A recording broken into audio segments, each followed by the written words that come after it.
Welcome to the All in the Family Fantasy Football Podcast. I'm getting excited. You getting excited? Let me tell you what, this time of year is better than Christmas.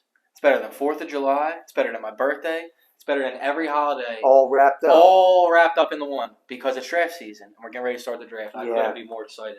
Pumpkin spice. We had Fall some is tonight. in the air. It's a little bit crisp. Turkeys are walking. Apples are falling. Pumpkin spice is growing. Yes, sir. Here we go. Let's start off with some an NFL update. The last podcast we did a week ago, we talked about Deshaun Watson. And at that time, Sue Robinson, she's the one that determined Deshaun Watson's suspension, she was given the right to do so by Roger Goodell. And Sue Robinson judged Deshaun Watson to have a 6-game suspension, no fine. And, as per the collective bargaining agreement, the NFL, Roger Goodell, had the right to appeal that, which they did. And Roger Goodell, he had the authority to put another judge in charge of making the determination, which that basically Peter Harvey was handpicked. And I really think that Deshaun Watson camp knew that the NFL and Roger Goodell were really pushing for a year-long suspension. Yeah. So the only way around it that Deshaun Watson and his legal team saw, and the NFL Players Association, was to settle. Yeah. And so the settlement was that Deshaun Watson would serve an 11-game suspension without pay, and Watson would also pay a $5 million fine and undergo mandatory evaluation. Now the bye week is in those 11 weeks, so that doesn't count. So he has to be out. He has to be suspended for 11 games, so not 11 weeks. Until week what? December 3rd, which is week 13, and check this out, against Texas. Houston Texans. Houston, Texas, yeah. Texas. Tell me the NFL don't know what they're doing. Yeah, that's great. So his first game back is going to be against the Houston Texans on December 3rd. And, man, that's going to be a party for sure. Oh, yeah. So, but anyway, just like Deshaun Watson's legal team said, he's getting on the field this year. He's getting on the field, and he is. He's going to be on the field. He's only going to play a handful of games, but he's going to play. Yeah, so basically they just met in the middle, and, he's pretty much irrelevant for fantasy. I mean, somebody will probably stash him on their bench. I mean, he'd be good for the playoffs for somebody. I'd be scared, though. I mean, he's not playing all that time. I mean, I know he's great and he had practice. He'll know, the plays and he'll have time to study, but I would be nervous playing him in the playoffs fresh, That's my opinion. But Okay, so next we're going to start to go over the rules. Most of them are the same as last year with the exception of a few changes. The biggest change that we've made is with the trades. We've gone to a commissioner basically approves a trade like it was in the beginning last year instead of the league vote. So we've changed that. Anything you want to add to that or say about that? So I would say that of this All in the Family League, I'm the commissioner. Justin is a co-commissioner, and we have also settled on the idea that if he and I were to trade, we would get a third commissioner involved, and before we draft, that person is going to be known. So when we do the draft next Sunday night, we'll mention that, and we want it to be somebody that wants to do it, somebody that's fair, that isn't out to for a while. knows all the players and what's fair. Yeah. And so that's how that would go down. If the 8 other teams make a trade with each other, Justin and I would determine fair. And just for the record, unless it's obviously lopsided, we're going to approve it. You got to keep in mind each team is trying to build their team a different way. So what seems fair for one guy, for another guy, he might be wanting a running back. and then this guy might be wanting a wide receiver. So it looks a little bit on the surface like, oh, the wide receiver is a top, tier player more so than the running back. Why would you make that trade? Well, if the guy needs a running back. It's all about needs. It's all about needs. The other thing is, too, for me personally, as we talked about this and came to this decision, no matter what way you do it, there's always going to be room for, like, a corruption. There's not going to be, like, a perfect way. Even with the league, though, people could be pissed off. I don't think that happened last year, but it's a waiting process. It takes a long time. This way it's going to be quick. It's going to be fair. Everything will be taken into consideration. And obviously nothing bogus. Nobody's going to get ripped off.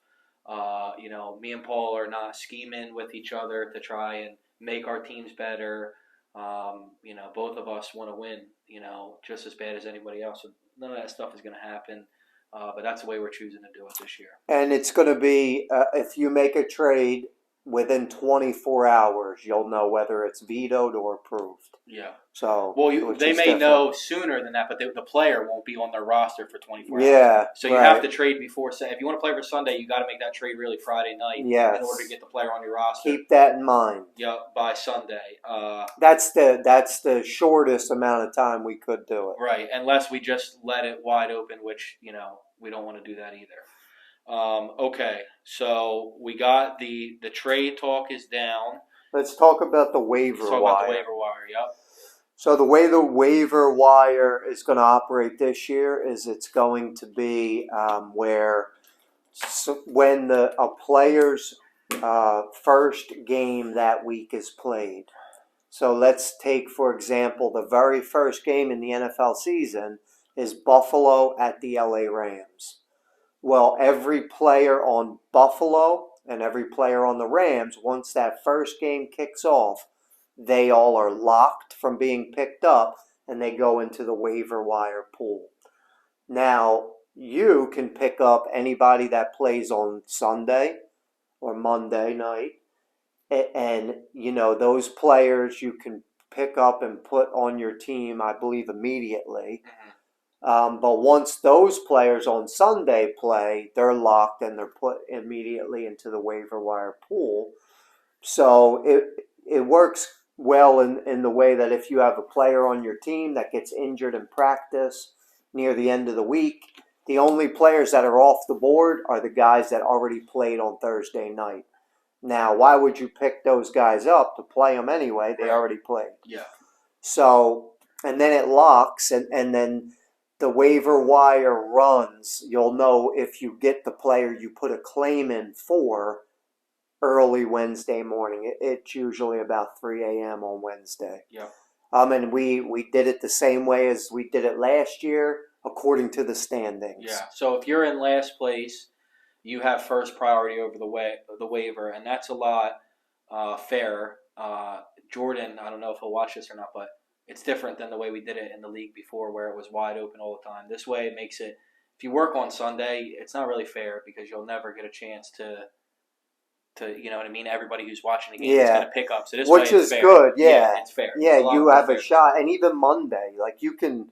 Tuesday, you can sit down after all the games are over and determine who you want to pick up. You can figure out what you got to do. Yeah, so that's that. I believe we started the year last year where it was what's called a continuous waiver wire list, where it locked actually twice during the week, which that was ridiculous. Right, because then you had to wait. You couldn't get players if you needed them. Right. So we went to the way that it was when we ended the year.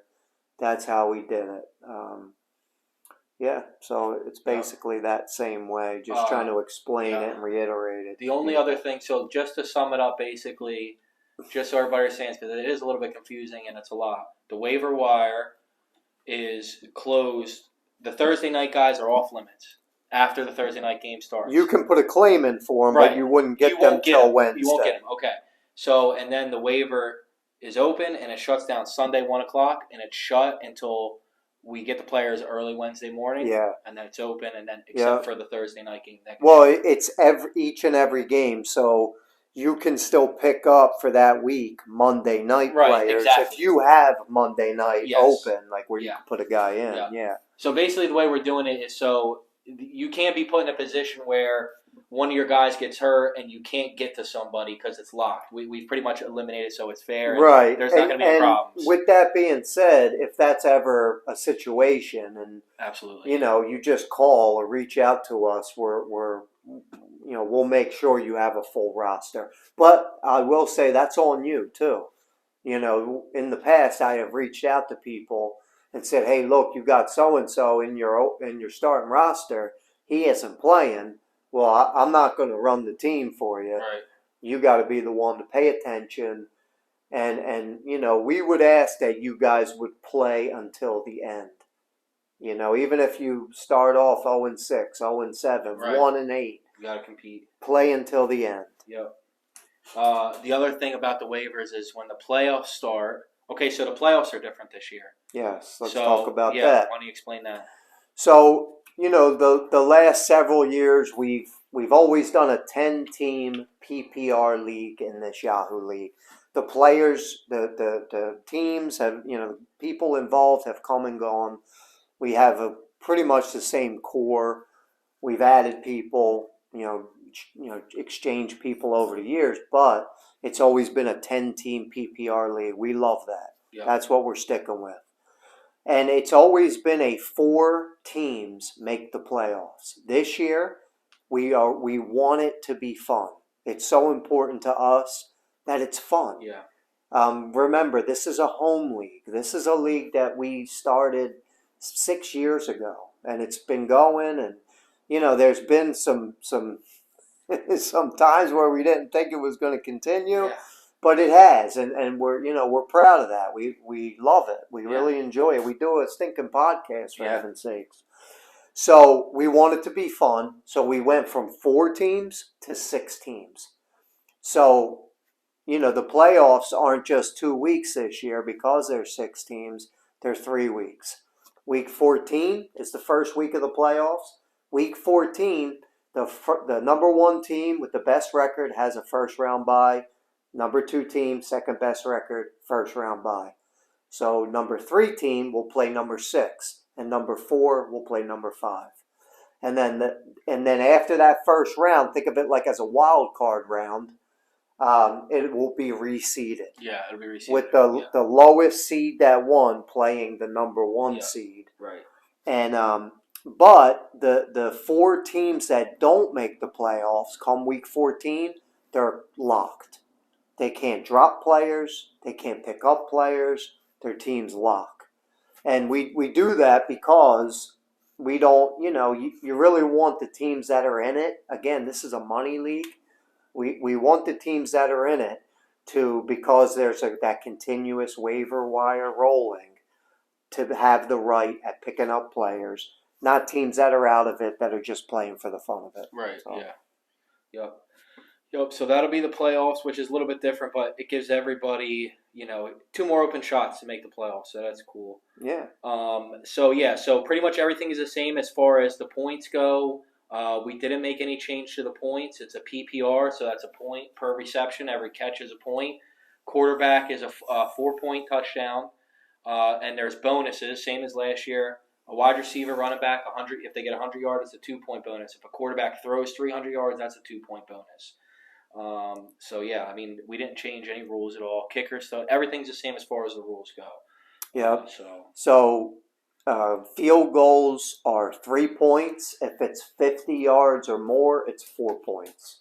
Mm-hmm. Same as it was last year. Also, too, if you go on the app on your phone, or honestly, if you have a laptop or computer going on the Yahoo site, there's a lot more stuff there, but you can see all the rules and the scoring and stuff like that, just in case anybody wants to look it over a little bit more.